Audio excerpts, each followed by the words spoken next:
আমার বিয়ের বয়স সবে 3 বছর হলো। বিয়ের 3 বছর পরে আজকে আমি প্রথম মা হতে চলেছি। এই খবরটা শুনে আমার বাড়িটা আনন্দে ভরে গেল। খুশি হয়ে আমার স্বামী বাজার থেকে লাল রঙের একটা ওড়না কিনে নিয়ে এলো। প্রেগন্যান্সির পুরো 9টি মাস সবাই আমাকে ভীষণ যত্ন করেছে।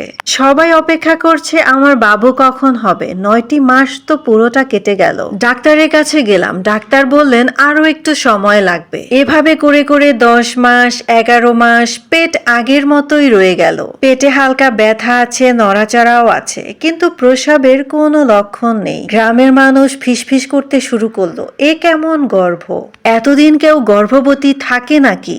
আমার স্বামী আমাকে নিয়ে শহরের বড় হাসপাতালে গেল। আলট্রাসোনোগ্রাম, রক্ত পরীক্ষা, কত কেই না করলো ডাক্তাররা। হাসপাতালের ডাক্তাররা সবাই অবাক হয়ে গেল। সবকিছুই ঠিক আছে, শিশু জীবিত, কিন্তু জন্ম নিচ্ছে না কেন? মেডিকেলেও এটার ব্যাখ্যা করা কঠিন হয়ে পড়লো। আমার বুকটা থরথর করে কেঁপে উঠলো। ডাক্তার সাহেব, আমার বাচ্চাটার কিছু হবে না তো? ডাক্তাররা চুপ করে থাকলেন। সেই চুপচাপ ছিল সব থেকে বড় ভয়ঙ্কর। দেখতে দেখতে 12 মাস পেরিয়ে 13 মাসে পড়লো। আমি তখনও গর্ভবতী। হাঁটতে কষ্ট, রাতে ঘুম নেই। মাঝরাতে ঘুম ভেঙে গেলে পেটে হাত রেখে ফিস ফিস করে বলি, মা এখানেই আছে, তুই কবে আসবি বল না। এক রাতে স্বপ্ন দেখলাম, একটা ছোট্ট মেয়ে নদীর ধারে দাঁড়িয়ে আছে, সাদা জামা পরা, চুল খোলা। মেয়েটা বলল, মা এখনো আমি প্রস্তুত নই। ঘুম ভেঙে আমার গাল পুরো ভিজে গেল, চোখে পানি। এমন এক স্বপ্নের কথা আমি কাউকে বলিনি। এখন আর শুধু নিজের গ্রাম নয়, পাশের গ্রামের মানুষও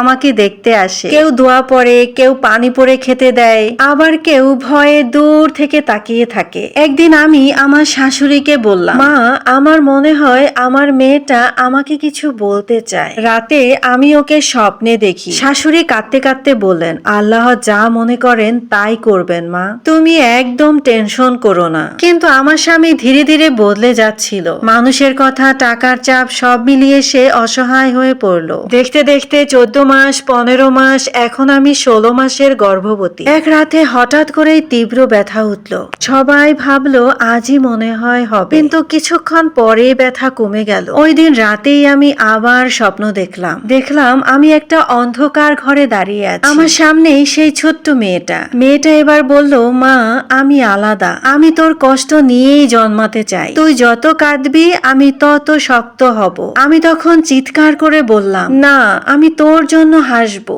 তুই আয়, প্লিজ আয়। ঘুম ভাঙতেই আমার পেটের ভিতরে অদ্ভুত ভাবে নড়ে উঠলো। দেখতে দেখতে 17 মাস পেরিয়ে 18 মাসের শেষের দিকে হঠাৎ এক সকালে অজানা সেই হাতের মায়ায় প্রসব ব্যথা শুরু হলো। এবারের ব্যথাটা অনেকটা আলাদা, গভীর টানা, অস্বাভাবিক একটা ব্যথা। হাসপাতালে নেওয়ার সময় আমি শুধু বলছিলাম, ও আসবে, আমি জানি ও আসবে। ঘন্টার পর ঘন্টা পার হলো, কিছুই হচ্ছে না যেন। বেশ কিছুক্ষণ পরেই ডাক্তাররা অবাক হয়ে গেল, নার্সরা স্তব্ধ হয়ে বসে রইল।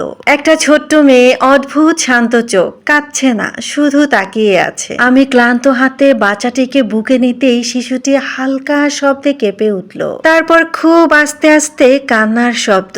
ওর কান্না শুনে আমিও হাসি কান্না একসাথেই করলাম। ডাক্তার বললেন এর কোনো ব্যাখ্যা নেই, কিন্তু মা মেয়ে সুস্থ আছে।